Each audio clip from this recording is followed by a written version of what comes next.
Welcome back to Mighty Habits. I'm Stephen, and today we're diving deep into the mind of Donald Trump.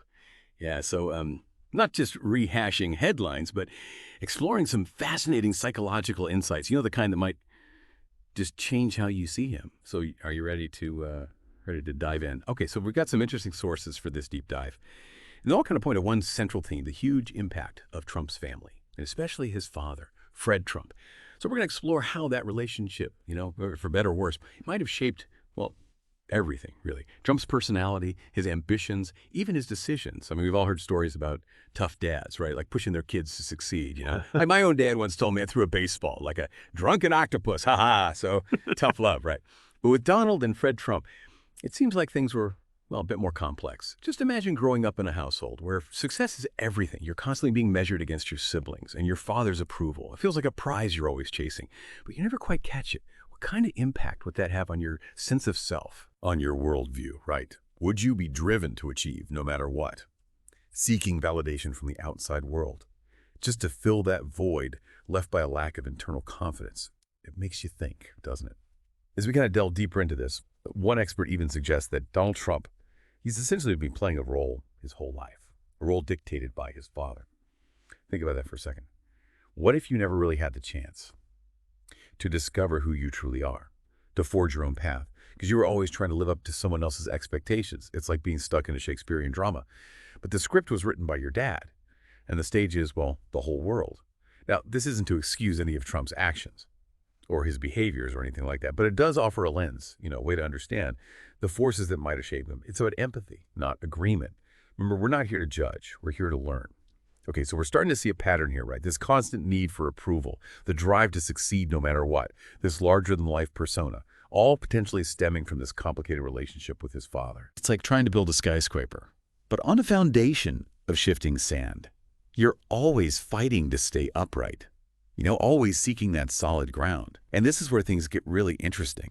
What happens when that all-important source of validation is gone, that demanding but defining figure? What happens when the applause you've been craving your whole life, it suddenly goes silent? Well, one theory is you might start seeking that approval somewhere else, from the masses, from the media, from anyone who'll give you that hit of validation you need. You might even create a bigger version of yourself, a persona designed to get attention, and the adulation you've been conditioned to crave. Sound familiar?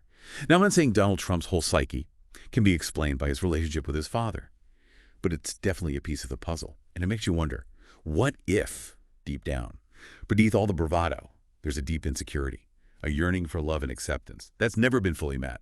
It's a question that goes beyond politics, like human psychology. And it's a question that deserves some serious thought, especially if we're trying to understand how someone like Donald Trump could become president. We've talked a lot about Fred Trump's influence, but what about the other people in Donald's life? Were there any positive influences? Any mentors or role models who might have helped him develop a healthier sense of himself? And maybe even more importantly, what happens when someone with this kind of baggage steps into the most powerful position in the world?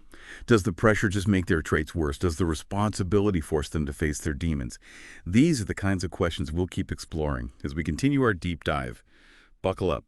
It's going to be a fascinating ride. We've spent this whole deep dive unpacking some pretty heavy stuff. And let's be honest, it's a lot, But here's the thing I keep coming back to. Understanding the roots of someone's behavior, even someone like Trump. It doesn't mean we like what they do. It just means we're trying to see the whole picture, the human behind the headlines and all that. And that brings us to the question that's been, kind of hanging over us this whole time. Can someone like Donald Trump, with all this baggage, can he really change? Is it even possible to rewrite a script that's been playing for decades? A script written by a demanding father and reinforced by a lifetime of needing that validation. Can you go from reality TV star to the leader of the free world and actually grow into that role? Shedding the persona and really owning the responsibility. It's a tough question. And to be honest, I don't have the answer, but it's a question we got to ask, right? Especially as we're, still dealing with the whole Trump era. Maybe real change, it requires a kind of self-awareness that's hard to get when you're surrounded by yes men and constantly bombarded with praise and criticism. Maybe it takes hitting rock bottom, a moment where everything crumbles and you have to face yourself. Or maybe, just maybe, it's never too late to rewrite your story, to step out of the shadows of the past and find yourself. So I'll leave you with this thought. What if the most surprising twist in the whole Donald Trump story? What if it hasn't even happened yet? What if, away from the spotlight, he finally faces those demons, acknowledges his vulnerabilities? And finds a way to actually grow and change. It might sound crazy, but hey, stranger things have happened, right? And who knows, maybe that's the ending that could truly make America great again. That's all the time we have for today's deep dive. I hope this has given you some things to think about, maybe even spark some conversations. Until next time, keep those minds curious and those questions coming.